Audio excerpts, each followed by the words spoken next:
Assalamualaikum warahmatullahi wabarakatuh. Kami dari kelompok 4, kelas B, jurusan Administrasi Publik UIN Sunan Gunung Jati Bandung. Di sini, kami akan membahas atau mengulas mengenai sosialisme ilmiah Karl Marx dalam mata kuliah filsafat politik yang diampu oleh Ibu Siti Alia, SIP MAP. Adapun anggota dari kelompok 4 terdiri dari Elang Agustri Herlambang, Fadila Chandra-Mainyroh, Habib Fauzan, Jenny Amelia, Erli Pratama Permana, Fitri Komarasari, dan Indriani Dwi Rahmawati. Berbicara mengenai sosialisme. Apa sih sosialisme itu? Nah, sosialisme adalah salah satu ideologi yang cukup berpengaruh dalam perkembangan politik internasional, yang dimana pada awal abad ke-19, sosialisme muncul sebagai alternatif bagi berkembangnya liberalisme dan kapitalisme, yang dimana bagi beberapa pihak dianggap tidak mampu mewujudkan kondisi ideal masyarakat. Menurut Adams, dalam bukunya yang berjudul Ideologi Politik Mutakhir, menuliskan bahwa dari semua ideologi, sosialisme mungkin yang paling sulit untuk diuraikan. Berbicara mengenai definisi sosialisme secara etimologi. Sosialisme secara etimologi berasal dari bahasa Inggris, yaitu socialism, dan dari bahasa Prancis yaitu sosial, yang berarti kemasyarakatan.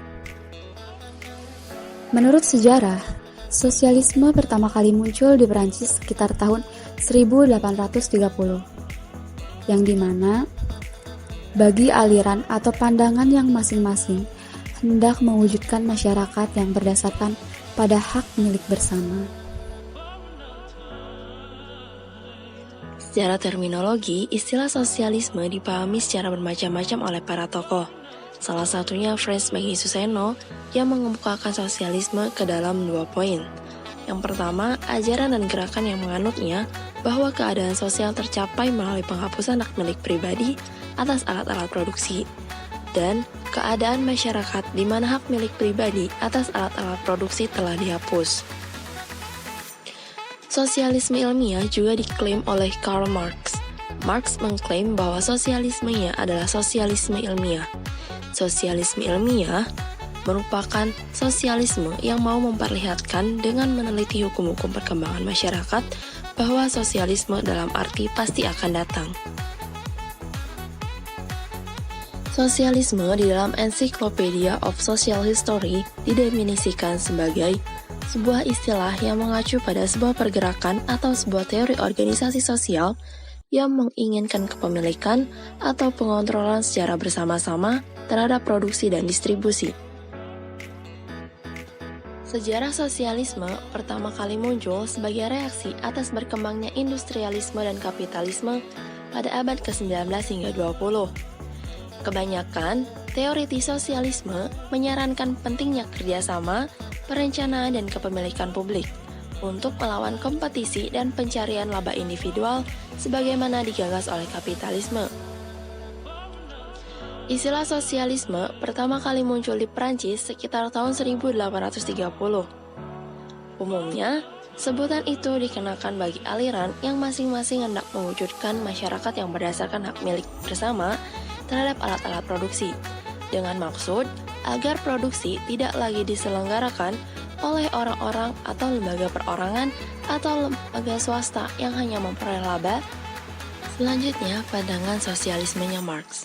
Pandangan Marx tentang sosialisme bertentangan dengan konsepsi-konsepsi sosialisme yang diciptakan oleh Fourier dan Owen, yang menciptakan dunia baru di mana setiap orang hidup bahagia. Marx berasumsi bahwa konsepsi tersebut hanya angan-angan belaka karena tidak menunjukkan jalan bagaimana mencapainya. Marx menyusun suatu teori sosial yang menurutnya didasari hukum-hukum ilmiah dan karena itu pasti terlaksana. Marx meyakini adanya hukum-hukum gerak dalam masyarakat yang dijalankan dengan prinsip kebutuhan yang mutlak didasarkan pada penjelasan naif dari kemajuan ilmu pengetahuan dan alam. klaim Marx terhadap sosialismenya yang bersifat ilmiah bisa diterima, karena berdasarkan pengetahuan hukum-hukum objektif perkembangan masyarakat yang kemudian tersohor dengan istilah pandangan materialis sejarah. Menurut Marx, menggunakan jalan ilmiah, sosialisme tidak dapat ditentukan sekarang bentuk dan rupa masa yang akan datang. Artinya, susunan baru pada masyarakat tidak dibuat, melainkan dilahirkan. Konsep sosialisme Marx. Konsep sosialisme Marx memang lebih kompleks daripada filsuf lainnya. Tujuan sosialisme dalam pandangan Marx bukanlah membuat suatu konstruksi masyarakat dalam suatu sistem yang selesai bentuknya, melainkan menyelidiki suatu perkembangan sejarah yang melahirkan dua kelas yang bertentangan, dan kemudian mempelajari betapa berpengaruhnya faktor-faktor kelas tersebut terhadap kondisi ekonomi masyarakat yang akan melenyapkan pertentangan tersebut. Selanjutnya, sosialisme utopis dan ilmiah. Sosialisme utopis awalnya diperkenalkan oleh Karl Marx, kemudian digunakan oleh pemikir-pemikir sosialis setelahnya untuk menggambarkan awal kaum sosialis intelektual yang menciptakan hipotesis masa datang dari penganut paham egalitarian dan masyarakat komunal tanpa semata-mata memperhatikan diri mereka sendiri dengan suatu cara di mana komunitas masyarakat seperti itu bisa diciptakan atau diperjuangkan. Sejak pertengahan abad ke-19 dan selanjutnya, cabang-cabang sosialisme yang lain jauh melebihi versi utopisnya, baik dalam perkembangan pemikirannya maupun jumlah penganutnya. Para sosialis utopis sangat penting dalam pembentukan pergerakan modern bagi komunitas intensional dan koperasi. Teko-komunisme. Sejak abad ke-15, kaum sosialis utopis dengan tajam mengkritik masyarakat borjugis, mengkritik ketimpangan, ketidakadilan, dan semuanya berkeinginan mengubah masyarakat borjugis sebagai masyarakat yang adil, masyarakat sosialis. Mereka berbeda dalam menetapkan sumber kemelaratan rakyat. Thomas More, tahun 1478 sampai 1535. Dalam karya-karyanya, Thomas More mengkritik hubungan-hubungan kapitalis yang sedang berkembang pada masa itu dan membeberkan kemelaratan yang dihadapi rakyat. Ungkapan terkenal Thomas More adalah domba-domba memakan manusia, yang dia pakai untuk melukiskan metode barbar yang dipakai pada masa kelahiran dan perkembangan kapitalisme di Inggris. Ketika para tuan tanah mengusir kaum tani dari tanah-tanah mereka, membakari ladang-ladang kaum tani dan mengubahnya menjadi padang rumput bagi pengembalaan domba-domba. Thomas More memandang bahwa sebab-sebab pokok dari semua bencana masyarakat adalah pemilikan pribadi atau perorangan. Selanjutnya, Giovanni Domenico Campanella, Tommaso Campanella, tahun 1568 sampai 1639. Dalam Kota Surya, dia menguraikan khayalannya tentang masyarakat komunis yang utopis. Dia mengkritik masyarakat penghisap. Campanella secara tangguh membela pandangan di dalam masyarakat di mana tidak ada pemilikan pribadi atau perorangan, tidak ada ketimpangan masyarakat, dan tidak ada ketimpangan penghidupan. Ide-ide Campanella adalah pernyataan isi hati dan harapan dari kaum miskin pedesaan dan para intelektual lapisan bawah di Italia pada akhir abad ke-16 sampai permulaan abad ke-17. Ide-ide utopis Campanella mengenai masyarakat adil di masa depan hanyalah rekaan, khayalan semata-mata, tidak didasarkan pada pengetahuan tentang hukum, perkembangan masyarakat yang real. Tokoh selanjutnya ada Claude Henry Saint-Simon, tahun 1760 sampai 1825. Menurut Saint-Simon, setiap sistem masyarakat pada masa lahirnya merupakan langkah maju ke depan dalam proses pengembangan sejarah. Saint-Simon menyatakan bahwa zaman keemasan akan tiba di masa datang. Walaupun demikian, sebagaimana kaum materialis Prancis pada masa itu, dalam pemahaman tentang tenaga penggerak perkembangan masyarakat, Saint-Simon masih berdiri pada posisi idealis. Menurutnya, kemajuan ilmu menentukan perkembangan masyarakat. Menurut pandangannya, sejarah melalui 3 fase perkembangan, yaitu fase teologi atau periode kekuasaan sistem keagamaan, termasuk di dalamnya masyarakat perbudakan dan masyarakat feodal. Kedua, fase metafisika, yaitu periode keruntuhan sistem feodal dan teologi. Dan terakhir, fase positif, bangunan masyarakat di masa depan yang didasarkan pada ilmu pengetahuan. Tokoh selanjutnya ada Charles Fourier, tahun 1772 sampai 1837. Fourier mengungkapkan kontradiksi antara ide-ide dan pernyataan-pernyataan para ideolog revolusi Prancis mengenai persamaan, persaudaraan, dan keadilan, serta terjadi kemelaratan di bidang material dan moral dalam masyarakat borjuis. Sosialisme Fourier adalah sosialisme utopis. Fourier mengambil sikap menentang revolusi dengan kekerasan. Karena kecewa atas revolusi Prancis, Fourier memikirkan propaganda secara damai untuk menyebarkan ide-idenya, untuk mengorganisasi masyarakat sosialis di masa depan. Selanjutnya, Jean Meslier, tahun 1664 sampai 1729. Pandangan-pandangan sosial Meslier termasuk ke dalam ideologi tani atau borjuis kecil, yakni pandangan komunisme sama rata. Sebagaimana Spinoza, Meslier dengan tandas mengkritik dualisme Descartes yang mengakui sifat material dan sifat fananya jiwa. Materialisme Meslier berhubungan erat dengan ateismenya yang militan. Sama halnya dengan semua materialisme pra-Marx yang metafisis dan terbatas. Pandangan-pandangan sosialnya adalah idealis. Menurut Meslier, penderitaan rakyat disebabkan oleh tidak adanya pendidikan dan penipuan yang dilakukan oleh pemerintah dan gereja. Materi selanjutnya ada sejarah dan perkembangan pembangunan sosialisme ilmiah Karl Marx. Pemikiran Marx tentang sosialisme lahir dari situasi politik represif dari Prusia atau Jerman.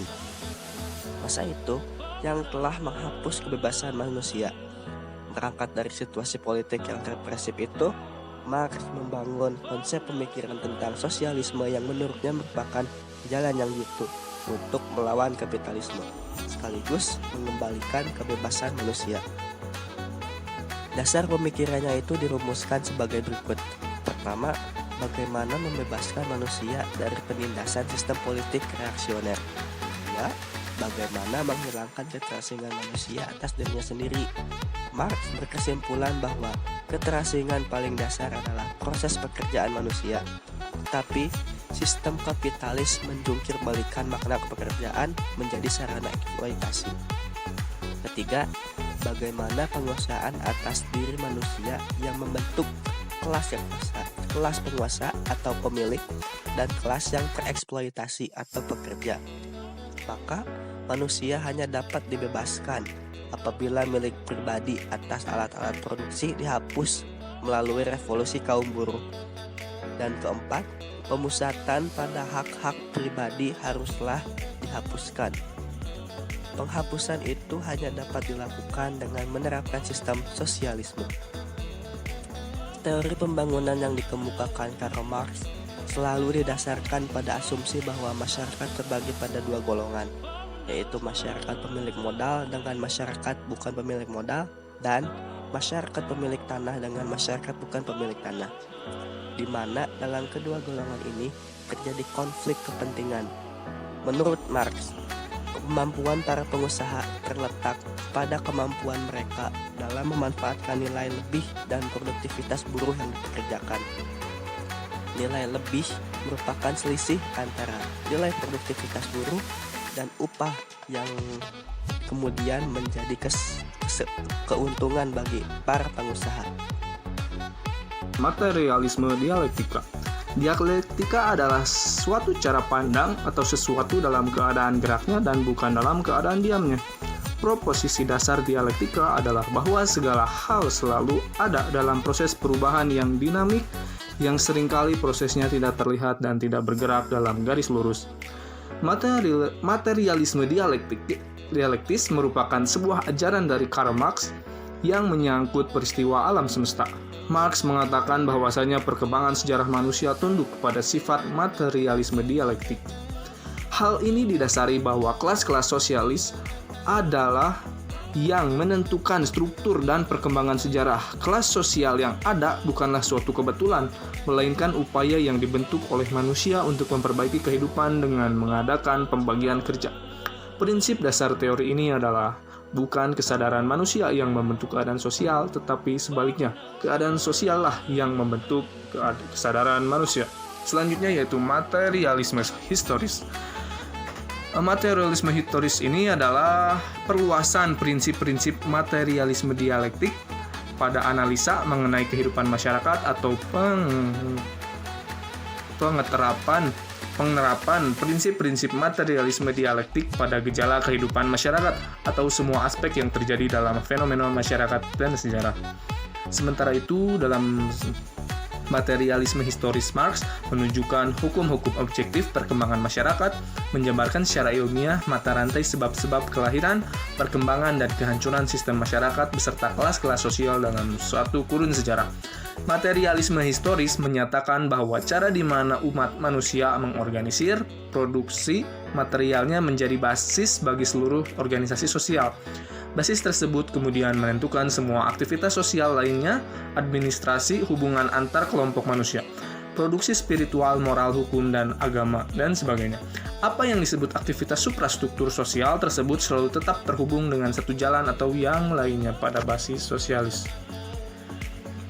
Materialisme historis Marx meninjau keadaan objektif, sosial, dan perubahan dalam hukum dialektikanya dengan tingkat akurasi yang hampir menyamai ilmu-ilmu alam. Sebab dalam materialisme historis, Marx menunjukkan hukum-hukum objektif perkembangan masyarakat, menjelaskan secara objektif kelahiran, perkembangan, dan kehancuran suatu sistem masyarakat. Di sini saya akan menjelaskan tentang kontradiksi internal kapitalisme dan sosialisme ilmiah. Tumbuhnya persepsi bahwa organisasi sosial yang berlaku itu tidak adil, irasional, dan salah merupakan tanda dari adanya perubahan secara diam-diam di cara produksi dan pertukaran yang membuatnya berkontradiksi dengan organisasi sosial yang berlaku. Karenanya, cara-cara ini tidak bisa dirumuskan dengan deduksi dari prinsip-prinsip dasar tertentu, tetapi harus ditemukan dalam sistem produksi yang berlaku. Sosialisme dengan demikian merupakan refleksi ideal dari kontradiksi internal kapitalisme di pikiran kelas yang paling tertindas di bawah kapitalisme, yaitu kelas pekerja. Untuk mengubah alat-alat produksi ini menjadi kekuatan produktif yang besar, kelas bourgeois harus mengubah alat-alat produksi individual ini menjadi alat-alat produksi yang berwatak sosial. Implikasi dari produksi yang tersosialisasi dan termekanisasi ini adalah meningkatnya produktivitas dan dimungkinkannya produksi berskala massal. Namun, karena yang memiliki alat-alat produksi adalah kelas bourgeois, hasil dari kerja bersama ini tetap merupakan milik ras bourgeois. Dengan demikian, kontradiksi antara produksi yang tersosialisasi dengan modus apresiasi kapitalis mengemuka dalam kontradiksi antara kelas proletariat dengan bourgeois. Jadi, terdapat kontradiksi antara organisasi produksi dalam unit-unit produksi individual dengan persaingan antara unit produksi di tingkat masyarakat secara keseluruhan. Karena tekanan persaingan, tiap individu bourgeois harus selalu berupaya menjual komoditinya dengan harga lebih murah dari para pesaingnya. Implikasi dari hal ini adalah mulai digantikannya tenaga manusia dengan tenaga mesin, yang berakibat pada bertambahnya pengangguran. Upah juga menjadi semakin murah karena suplai pekerja yang semakin banyak tidak sebanding dengan permintaan industri. Pendapatan dan daya beli masyarakat pun menurun, sehingga pasar menyusut. Pada akhirnya, pasar yang tidak mampu lagi menyerap komoditi yang semakin melimpah, sehingga terjadilah krisis overproduksi. Menurut Engels, cara produksi yang ada sedang memberontak terhadap cara pertukaran yang berlaku. Solusi dari krisis ini hanya satu caranya, yaitu mengakui secara praktis watak sosial dari kekuatan-kekuatan produktif yang ada, dan mengharmonisasi cara produksi, apresiasi dan pertukaran dengan karakter sosial dari alat-alat produksi yang ada. Dan ini hanya bisa dilakukan oleh masyarakat yang secara langsung dan terbuka mengambil alih kepemilikan atas kekuatan-kekuatan produktif yang telah tumbuh di luar kontrol siapapun, kecuali masyarakat secara keseluruhan itu sendiri. Dengan cara ini, anarki produksi akan diganti dengan regulasi produksi berbasis kebutuhan masyarakat dan tiap individu. Modus apresiasi kapitalis akan diganti dengan kombinasi antara modus apresiasi sosial secara langsung sebagai cara untuk memelihara dan memperluas produksi, dan modus apresiasi individual secara langsung sebagai alat substansi dan pemuasan kebutuhan.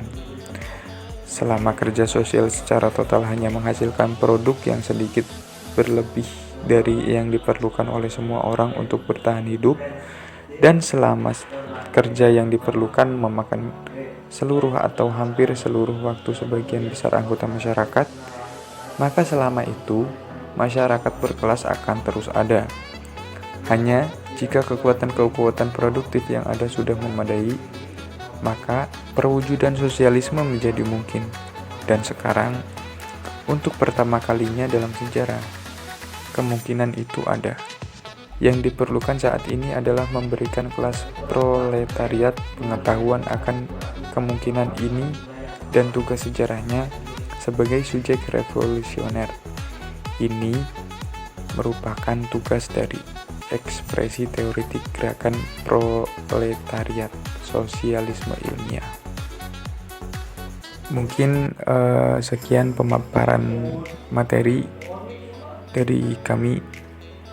Mohon maaf atas segala kekurangannya. Terima kasih. Wassalamualaikum warahmatullahi wabarakatuh.